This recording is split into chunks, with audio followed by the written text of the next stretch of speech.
I want to talk about non-attachment and present moment awareness,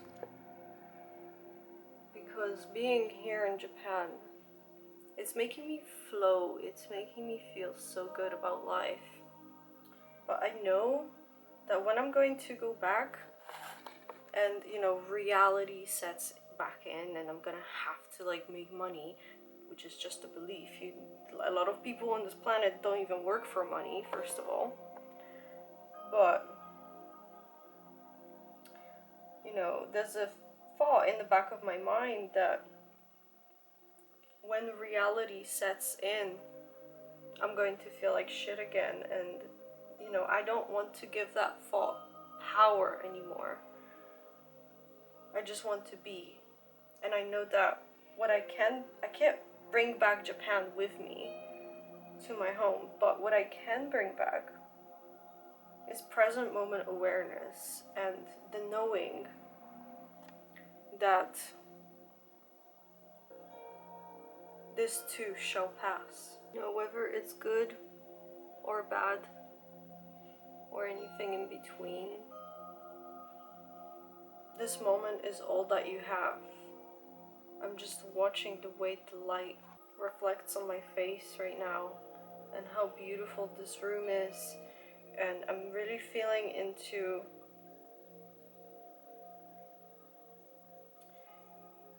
how much I love the space and how this space will be gone from my awareness in less than a week. And it's kind of reminding me to stay unattached to the space. And you know what, it's reminding me about my own life and my own space, because when I'm back home, I can get very stuck in my thoughts and in my head thinking, damn, I've been in this house, in this room for 5 years. What a failure. When am I gonna move? What am I doing with my life? Blah, blah, blah. And, I've not achieved success. I'm not where I want to be, kind of thing. But my mind is it's telling me that because it just wants me to do better. It's kind of like when you have a critical parent growing up, you tend to absorb their way of punishing themselves, first of all, but then them punishing you, and the way that they talk to you and the way that they treat you, and you start to internalize that, and so you grow up with a critic inside of your own head telling you that you're not good enough, you're a failure, you're blah blah blah. But this is just illusion, and it's all just illusory. Your parent doesn't live in your head. You just decided that, that's what was modeled to you, and so this is how you're going to treat yourself now. But you don't have to take that on, and you can literally mute those thoughts out of your head the moment that they come in. And guess what? The moment that you do that, things start to get better, because if you don't mute those thoughts, you're actually giving them your energy, your power, your life force energy, your focus, your most precious resource on this planet is going to those thoughts of the reality that you don't like, and is thereby perpetuating that very reality that you don't like. And so, take your power back. If you live in a place that you don't like, stop thinking about it. Stop giving it power and just come back to that neutrality. If you can't find something positive about it, then find neutrality and awareness. Just present moment awareness. And that's gonna do so much more for your manifestation than your brain using your critical parents techniques of oh no, why haven't you done this yet? Why aren't you successful yet? What's going on with you? What's wrong with you?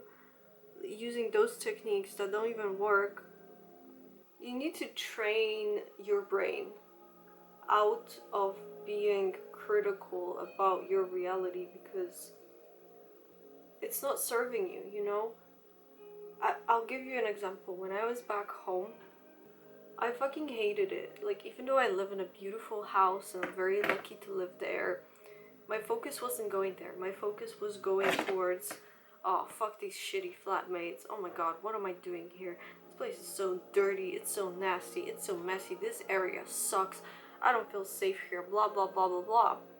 It was actually insanely difficult for me to focus positively while I was there. And not just because the place sucked, but because my thoughts created a momentum. And that's almost like, when you do that, when you give one thought a lot of your energy and attention, it becomes like a pendulum or an egregore. If you guys have heard of that, it's literally like a thought form. Like, your thought starts to become alive on its own, and it lives in your space. So when you leave your room and you come back to that room that you were thinking that thought for a very long time, that thought is almost like stuck. It's like stuck energy around the space, and you start thinking that again, and you associate the space with the thought again. So it's like you gotta like take your power back and retrain your brain from the bottom up. And if you can't find something good, just like find neutrality, you know?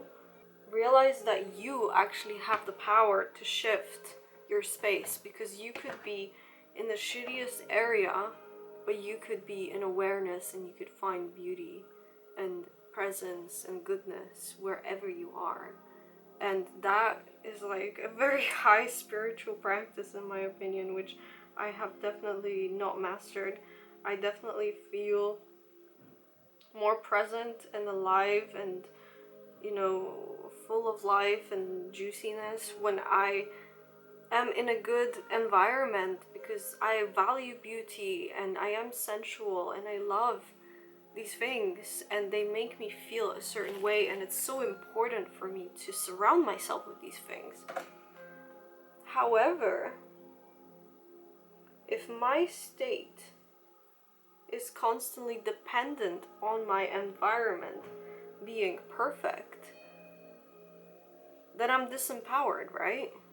So my challenge now is that when I go back home, I have to cultivate this awareness and the knowing that I have the power to shift my state and my space. I'm not a victim to being there, and I'm not a victim to anything. I'm a creator. And just remembering that, knowing and bringing it back with me, it's going to be a little bit of a challenge when reality sets in, but I just feel like I'm not going back to the same reality. I'm just not. Bringing Japan back home, bringing this state, this awareness, this presence back home, bringing this love and lust for life and juiciness and like feeling artistically turned on, feeling turned on by life, bringing that back home and using that to create my dream life and a different reality, and moving house and, you know, making more money than I've ever made before, like fulfilling all of my goals, because that's what I want to do. And being lucid in this reality and in the astral realms. That's always a practice for me.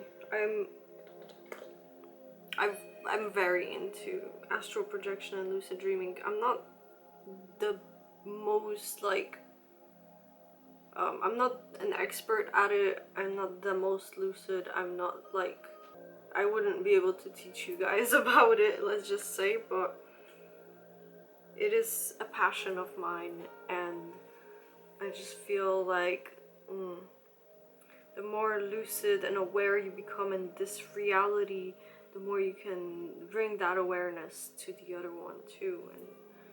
And once you realize that, you know, you are lucid here and you are a creator of this reality and you can do anything you want, it's almost like you are bringing that realm where you are a creator and you can actually do anything you want, but bringing it here to the physical, bringing that same awareness where everything feels hyper realistic, but into the here and now, into the physical realm.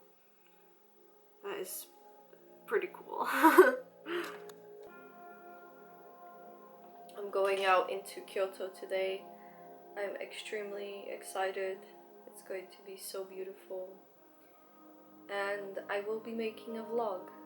So I'm extremely excited to film that for you guys. And do have a look at that later if you are interested in seeing more of this journey. I will be putting out an offering soon. A free guide, and I called it, I might change the name, but I called it How to Unfuck Yourself. How to unfuck your life. Because for the longest time I feel like my life was absolutely fucked. And it's just a little kind of taster of how to start your healing journey, and it's taking a very long time. I started it months ago because I'm making it very artistic and I'm putting so much love and work into it. So do keep an eye out for that. I'm gonna have to create a mailing list so that when it's ready I can send it out to you guys. So maybe I'll link something down below if you want to sign up and get it when it's ready. Then I will send that over to you in your email. And yeah, I hope to see you guys in the next video, in the vlog maybe. And I'm gonna open up a few coaching spots when I come back to London. So if you're interested, keep an eye out for that. And there will be more art coming, there will be more offerings, there will be more creations coming from me. So yeah, I love you. I feel like it would be kind of illegal to get ready in front of you guys and not show you the final look. So here we are.